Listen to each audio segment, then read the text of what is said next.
Actually സാൽമിക്സ് എന്റെ mock വേണ്ടിയാണ്. ഇതിന്റെ പേര് റേപ്പോ സാൽമിക്സ്. അതിന്റെ ഇൻഗ്രീഡിയൻസ് എന്തൊക്കെയാണെന്ന് ഞാൻ പറയാം, വേണമെങ്കിൽ എഴുതി എടുക്കും. കണ്ടുപിടിച്ചോ. Ingredients 4 slice bread, cheese, mayonnaise, chicken keema, tomato, സവോള, എഗ്, ഇത്ര ഐറ്റംസ്. അത് മാത്രം മതിയോ? കുക്ക് ചെയ്യണ്ടേ? കുക്ക് ചെയ്യണം. കുക്ക് ചെയ്യാൻ നമ്മൾ ഇതൊക്കെ അരിയണ്ടേ? കുക്ക് ചെയ്യാനല്ലേ സിന്ദൂറൊക്കെ അപ്പൊ ചെയ്യണ്ടേ? ഇപ്പൊ അരിയാനുള്ള പാട്ടല്ല, ഞാൻ അങ്ങോട്ട് എഴുതിപ്പിച്ച ഓക്കെ. അലോവര കണ്ടിക്കുന്ന പോലെ കട്ട് ചെയ്യണം.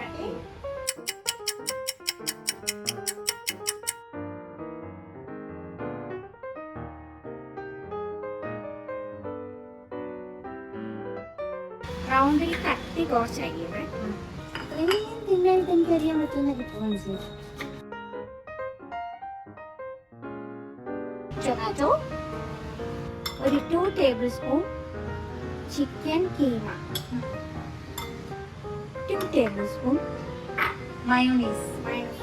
മയോണീസ് നമ്മൾ വാങ്ങിക്കണം. അതെ, എല്ലാ ആഷിക് സൂപ്പർ മാർക്കറ്റിലും മേടിക്കും. ഓക്കെ, അത് നന്നായിട്ടൊന്ന് മിക്സ് ചെയ്യുക. അത് കഴിഞ്ഞിട്ട് മയോണീസും ചിക്കൻ കീമയും കൂടെ മിക്സ് ചെയ്തത് ആദ്യത്തെ സ്ലൈസ് ബ്രെഡിലോട്ട് തേക്കുക.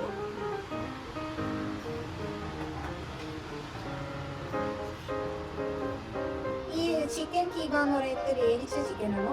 ചിക്കൻ, അതെ, വേവിച്ച ചിക്കൻ. ഇപ്പൊ ചിക്കൻ കീമ നമുക്ക് ആഷിക് സൂപ്പർ മാർക്കറ്റിൽ നിന്ന് കിട്ടും, റെഡിമെയ്ഡ് ആയിട്ട് കിട്ടും. ഇതല്ലെങ്കിൽ ഞാനിതെടുത്ത് ഒരു 2 പീസ് ചിക്കൻ കുക്കറിലിട്ട് വേവിച്ചിട്ട് ഒന്നും ഇടില്ല, പ്ലെയിൻ ആയിട്ട് വേവിക്കുക. പ്ലെയിൻ ആയിട്ട് വേവിച്ചിട്ട് ഇങ്ങനെ വെച്ച്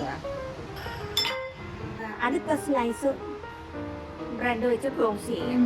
എഗ് പാനിലോട്ട് നമ്മൾ കുക്ക് ചെയ്യുന്നതിന് മുമ്പേ അപ്ലൈ ചെയ്യുന്ന എണ്ണ സൺഫ്ലവർ ഓയിൽ യൂസ് ചെയ്യാവുള്ളൂ, അല്ലാതെ കോക്കനട്ട് ഓയിൽ വെച്ച് യൂസ് ചെയ്യാൻ പാടില്ല.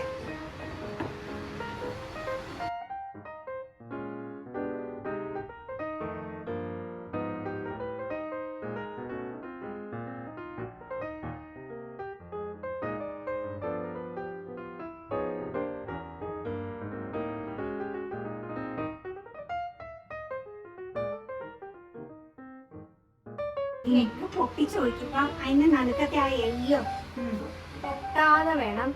പൊട്ടാതെ കിട്ടിയാൽ അത്ര നല്ലതല്ലേ, നല്ല ടേസ്റ്റ് ആയിരിക്കും. പൊട്ടാതെ ഇരുന്ന പൊട്ടിയാലും അത്ര കുഴപ്പമൊന്നുമില്ല. ഇതിന് പൊട്ടാതെ ഇരിക്കുന്നതാണ് നല്ലത്. നടുവ് വേണം. പിന്നെ ലോട്ടറി പോലെ ഇരിക്കും, നമ്മള് ഇടുന്ന അനുസരിച്ച് ഇരിക്കും. ഒരു സിന്ധു ആണെങ്കിൽ ഒരൊറ്റ ഏറായിരിക്കും കഴിയുന്നത്. എന്താ നീ പറയുന്നത്? എന്നാ സൂക്ഷിച്ചിട്ടോ. ചുമ്മാല്ലേ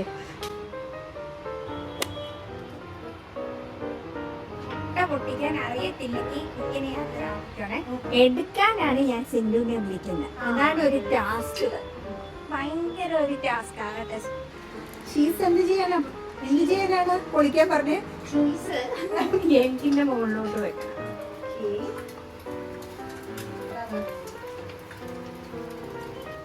ഈ എഗ്ഗ് ഞാൻ സെക്കൻഡ് സ്ലൈസ് ബ്രെഡിന് വളരെ സ്ലൈഡ് വെച്ചു.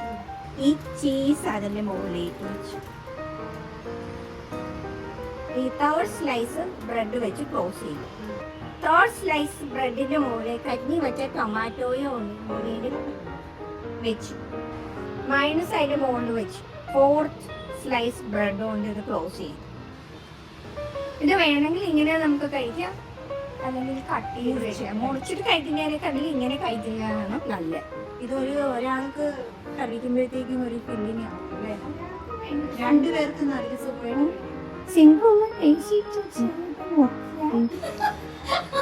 ഇതൊരു ടാസ്ക് ആണ്.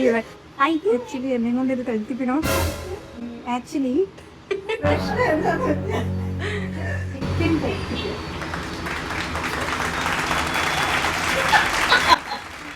അപ്പോൾ ഒരു കാര്യം ചെയ്യാം, എൽവിന് കൊടുക്കാം.